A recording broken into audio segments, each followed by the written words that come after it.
Hello, first graders. So today we're going to be doing some reading and some writing, and you are going to need your Journeys textbook. So go ahead and get that, and I'll see you in a second. In your Journeys textbooks today, we're going to be reading the story Jack and the Beanstalk, and the story starts on page 116.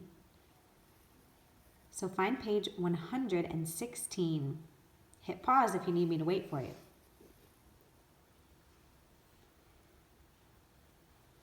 So I bet you can already tell the genre of Jack and the Beanstalk just from looking at these pictures. And maybe you've heard a version of the story before.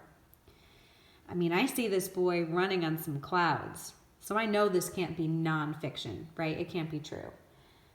So I know it's a fiction story. I also know it can't be realistic fiction. I've never run on a cloud with a goose. The genre of this story, you probably see written on the side over here, is a fairy tale. Think about how we can tell fairy tales apart from other genres.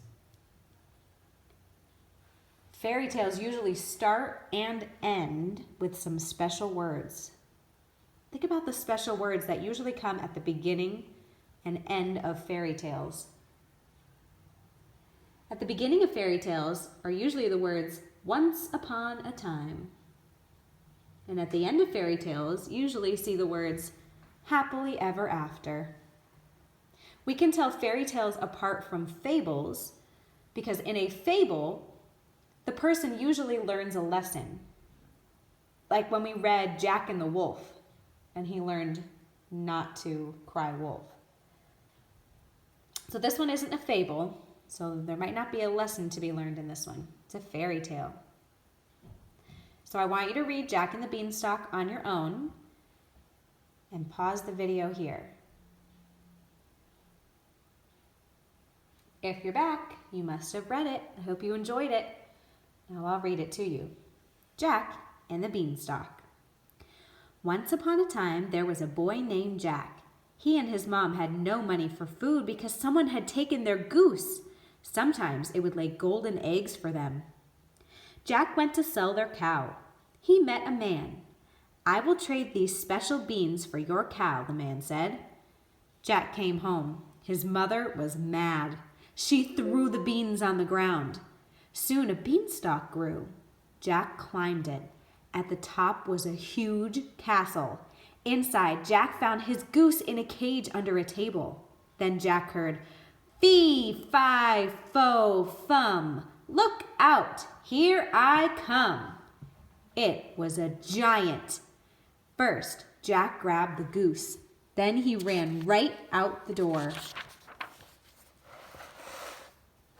Jack climbed down the beanstalk as fast as he could. He chopped it down.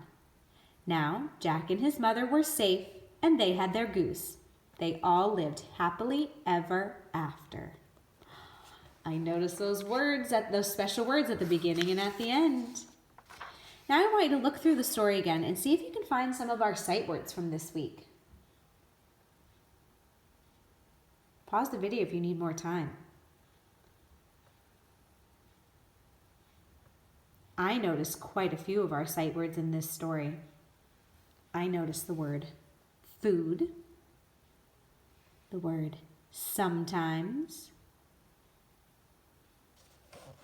I noticed the word ground, and I noticed the word right. Oh, I also see under. Okay, next you're going to need your reading packet. There's one page that we haven't done yet. You should have written about your favorite food the other day. There's one more page to write. The prompt today says, think of a place you would like to travel to. Where do you want to go? Why do you want to go there? What type of transportation will you use to get there? Now, you could take this literally and think, well, I want to go to Florida and I would take a plane. Or you could think more along the lines of Jack and the Beanstalk. Maybe you want to go to a castle in the clouds and you would get up there for using a beanstalk. Or maybe you want to go to an underwater city and you would take a submarine. So you can think of a place that you would like to travel to and write how you would get there. Don't forget, as you write, You need to have an uppercase at the beginning and a proper ending mark at the end, and you need to space out your words. I cannot wait to read what you wrote about. I wonder where you want to travel to and how you want to get there. You are all such terrific writers. I bet you wrote fabulous stories. Okay, until next time, bye.